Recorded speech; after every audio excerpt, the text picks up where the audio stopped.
Fala galera, se você quer ganhar dinheiro com o YouTube de várias formas, assim como eu, sem nem precisar aparecer, acesse o primeiro link da descrição e aproveite a promoção por tempo limitado do maior treinamento de YouTube do Brasil. E Paulo, pô, hoje você tem uma legião de gente que te segue, você tem resultados inquestionáveis nesse mercado, mas conta um pouco lá do começo. O Paulo que não tinha track record, que tinha dúvida. Eu já ouvi algumas das tuas histórias e você passou por momentos muito difíceis, né? Como é que foi o teu começo? Lá atrás, né? Lá atrás eu sou cearense, né? Mas eu fui com 1 ano pro Rio de Janeiro e me criei lá. E aos 17 anos meu pai tinha quebrado. Quebrado, mas quebrado, como o Chico diz no Ceará, quebrou que apartou, né? Quebrou que separou. E aí, 17 anos, pai quebrado, fazer vestibular, faculdade, e aí entrei, aí fui morar em Fortaleza, voltei para Fortaleza, né? Minha mãe era de Fortaleza, tinha familiares em Fortaleza, então eu cheguei em Fortaleza e fui fazer faculdade. E dos 17 anos aos 30 anos, aí, meu amigo, a peia foi grande. 17 aos 30. Você tá falando aí de 13 anos. 13 anos. 13 anos de muita dor. 13 anos de um casamento que fracassado, 13 anos de muitos baixos e poucos médios, né? Porque não dá nem altos e baixos, era muito baixo e médio. O que você fazia? Cara, trabalhava com o quê? Eu fazia faculdade. Tá. Só que a faculdade que eu fazia no início é de manhã, tarde e de noite. Então eu não conseguia trabalhar. E não tinha dinheiro nem para o ônibus. Não tinha dinheiro para me alimentar. Na época, se fazia cópia dos livros, né? Era institucionalizado a pirataria. E eu não tinha dinheiro para fazer as cópias dos livros. Sim. E aí o que eu fazia? Eu saía de casa cedo, para ir para a faculdade, eu saía mais cedo e ia comprando sola de sapateiro, borracha, cola, né? Para fazer cinto de musculação. Aí eu passava, comprava no centro e aí pegava 3 ônibus, 4. Aí depois pegava, deixava nos sapateiros, para eles cortarem a sola, para cortarem as borrachas, as fivelas, os raibites e montarem os cintos. Aí deixava em outro canto para fazer uma serigrafia e quando eu voltava da faculdade, eu saía recolhendo tudo isso. Sim. Então minha vida foi, eu fiz a faculdade dentro de ônibus, indo, deixando material, aí depois voltava pegando material, chegava em casa, estudava no ônibus, porque eu não tinha outro momento para estudar, e aí dentro do ônibus, estudava ali dentro do ônibus, e quando chegava em casa, voltava na bicicleta, ia vender nas academias. E aí passava a noite vendendo nas academias, voltava 11 horas, a última academia fechava, eu estava lá vendendo cinto de musculação. E aí eu comecei a ter Que cinto? Aqueles do pano de cintura? cintura? Aquele cinto para dar suporte à lombar, né? E aí eu comecei a me sustentar. Eu já tinha dinheiro para comprar os livros, eu tinha dinheiro para o ônibus, eu tinha dinheiro para lanchar. Supostamente meus pais me mantinham, mas nem todo mês tinha e, na verdade, era muito confuso isso. Meus pais estavam passando por problemas muito difíceis também, né? E aí começou, e daqui a pouco isso na casa da minha avó. Aí eu comprei aquelas máquinas bem velhinhas de costura, sabe? Sim. Aquela que o pezinho assim? Aí eu botava um motorzinho atrás e eu comecei a fazer colchonete de musculação para vender nas academias. E aí daqui a pouco agora eu botava os cintos, né? E botava 2, 3 colchonetes. E meu quarto já era uma oficinazinha que eu fazia ali de madrugada, ia fazendo. E assim eu passei anos, né? Sobrevivendo dessa maneira. Você fazia faculdade de quê? Engenharia. Engenharia. E aí foi. Aí depois eu queria crescer, né? E esse dinheiro não dava para muita coisa. E aí eu comecei a vender sunga na praia. Eu tinha 7 dias, só estava trabalhando 5, 6. Sim. Então o 7º dia era na praia. Eu faccionava as sungas de praia e ia vendendo. E botava na bicicleta e ia pra praia e ficava vendendo na praia. Sim. Aproveitava, jogava frescobol. Não tinha orgulho, amigo. Aí parava um pouco, jogava frescobol com os amigos e vendia mais ali. Aí um amigo vendia pro outro amigo. E assim foi. E aí casei. O meu primeiro casamento foi um caos. Um caos. E né, não estou culpando ela absolutamente nada, zero. Sim. Né? Mas os problemas financeiros, as minhas debilidades emocionais, né, as dela também, porque um débil se relaciona com outro débil.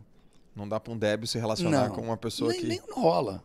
Nem atrai, não tem nem percepção energética, né? Não tem, não tem. Quando você vê uma pessoa, ele tá maltratando ela. Os dois são doentes. Um é doente por bater, outro é doente por apanhar. Você fala uma frase que é assim, né? O outro... Como é que você fala? O outro só tolera o que você permite? Como é que é? Cada um só vive aquilo que tolera. Cada um só vive aquilo que tolera. Aquilo que eu tolero que é ruim são meus vícios emocionais. São minhas debilidades emocionais. Né? E aí foi até que ela me deixou, né? Até que ela me deixou, e aí muita dor, muito sofrimento. Entreguei nessa época tinha um negócio, entreguei a loja inteira para ela, para essa primeira esposa, né? Eu com muitos problemas financeiros e ela no meio, mas entreguei a loja inteira para ela, tá aqui a loja. 6 meses depois ela me devolve a loja, a chave. E a loja vazia. 6 meses depois eu recebo a loja, a chave da loja, sem nenhuma mercadoria, nada, nenhum imposto pago. Caraca. Não quero mais. E era a loja do quê? De colchonete, de roupa de musculação, Sim. essas coisas de academia, Uhum. né? Mas foi, e aí, até que, aos 30 anos eu veio uma confluência. Eu sofri um acidente de carro, um poste caiu em cima do carro que estava de passageiro, né? Mas, assim, antes disso, muitas pessoas já sabem, eu cheguei a um ponto de casado, abrir a porta e ter arroz e ketchup. Arroz e ketchup na geladeira. Né? Época de chuva, a casa que a gente morava era alugada e subia, era um alagadiço atrás, e aí a água subia e eu tinha que quebrar o muro embaixo para a água passar, para o muro não estourar e levar tudo. Aí fazia, aí a casa virava uma ilha, entrava por trás, saía pela frente. Então, meu cachorro, eu tive um pastor alemão, Eros, eu tive que dar o cachorro porque eu não tinha dinheiro para comprar ração para ele. Caraca. Eu comprava ração a granel, você nem... ração a granel, não é a Royal Canin, não, era granel, aquele sacão. E eu comprava ração a granel, pesava ali 1 quilo, 2, era o que eu conseguia comprar, e o cachorro não comia. E o cachorro adoecendo. Chegou uma hora que eu disse, cara, um sábado de manhã acordei, o cachorro tentando comer um sapo. Esse cara chega. Que eu fique na merda, tudo bem. Agora, botar meu cachorro na merda, ele não merece isso. E aí tinha uma casa bonita, que eu tinha visto uns cachorros, assim, uns 4 quarteirões onde eu morava. Aí peguei ele, levei lá na casa, bati na porta, era um cachorro lindo, pastor alemão, e disse, olha, eu quero dar esse cachorro para vocês. Não quero comprar, não estou comprando. Eu não podia vender o que eu mais amo. Não tinha como até que eu precisava do dinheiro, mas não podia vender o que eu tanto amava. Eu disse, eu quero dar para vocês. Por quê? Porque você tem cachorros aí, ele vê que eles são bem tratados, são felizes e tal. Aí a pessoa olhou. Você tem um pedigree deles? Tem. Pedigree e tal. Mas por que mesmo? Mas por isso. Porque eu não tenho dinheiro para comprar ração para ele. Eles olharam e tal. Aí disse, cara, eu tô pedindo, por favor, fica com o meu cachorro. Por favor. Aí eles ficaram, um casal. E é bem duro isso, viu, amigo? É bem duro. E aí, levaram o cachorro. E quando eu vou, e o cachorro parado ali olhando para mim, ele era muito inteligente. Ele era mais inteligente que muita gente que eu conheço, viu? E ele esperando que eu voltasse, né? E quando eu olho para trás, tá... Cara, aí eu caminhei mais e começo... Uau! Uau! Na terceira vez que eu olho, ele tá em pé na grade, chorando.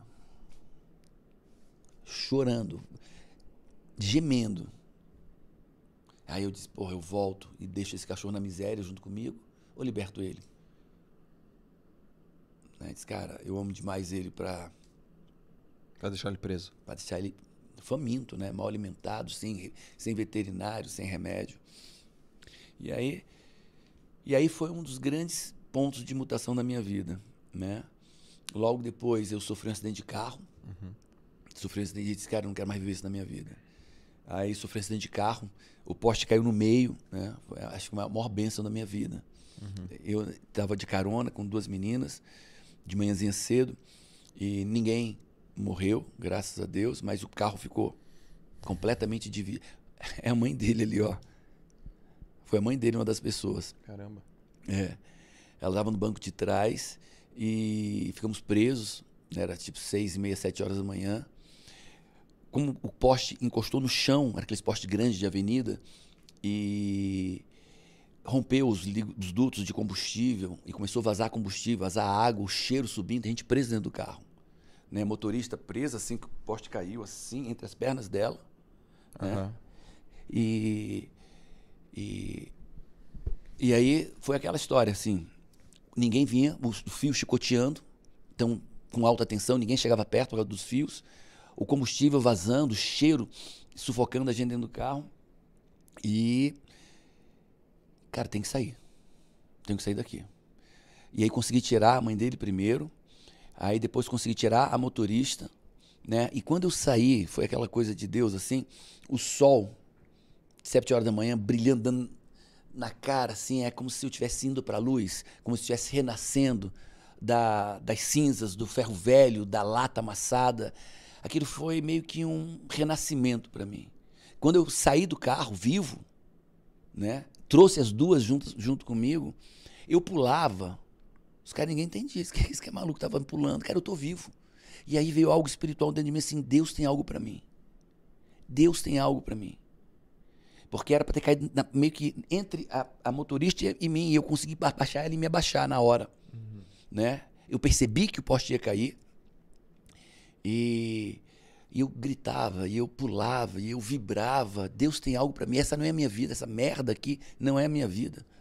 Se eu vivi é porque tem algo para mim. E eu me agarrei nisso. E dali, cara, aí encontrei um livro do Roberto Giniaschik com uma metáfora grega de Sísifo. E aí, nessa metáfora, eu entendi que eu era meu sabotador. Eu buscava sempre culpar alguém, eu tenho que culpar alguém, alguém. Sempre tinha um vilão na minha vida. Eu nunca errava, os outros erravam. Sim. Se eu estava com problema financeiro, eram os outros. Se eu estava com problema conjugal, eram os outros. Se eu estava com problema profissional, tudo eram os outros. A do Sífiso é da pedra? É. Que levanta pra cima do monte e ela sempre rola? É. E o cara era enrolado na história. Né? A parábola de Sísifo, né? A parábola grega. E, cara, eu disse, sou eu. O problema da minha vida sou eu. E aí eu disse, cara, então tá fácil. Se eu sou o problema, é só me resolver. É só ajeitar quem eu sou, só ajeitar minhas demandas. E daquele acidente de carro, de dar o meu cachorro, e dessa metáfora que eu li, e foi interessante que eu cheguei na livraria, o cara não queria que eu lesse, né? E eu não tinha dinheiro pra comprar o livro. E aí eu comecei, cara, hoje você senta, lê. Sim. Né? Não tinha isso. Ou você compra, ou você lê, ou você paga e tal, não dá pra... E eu saí 3 vezes da livraria para continuar lendo. Né? E, cara, mas eu saí desse cara, eu tenho que mudar. Eu tenho que mudar. O problema está em mim. Então, se está em mim, tá fácil. Se está em mim, tá fácil. E aí, eu passei, quase enlouqueci. Aí ele foi em abril até novembro. Eu sabia que eu era o problema, eu sabia que eu tinha que mudar, eu sabia que Deus tinha algo para mim, mas eu não sabia o que eu tinha que fazer para mudar, não tinha ferramentas. E aí foi a minha busca atrás de ferramentas. Aí minha busca, enlouquecido. Qual é a ferramenta? Eu sei que eu tenho que mudar, qual é a ferramenta? Sim. E quase enlouqueci, porque eu precisava de uma ferramenta e eu não sabia que ferramenta era essa.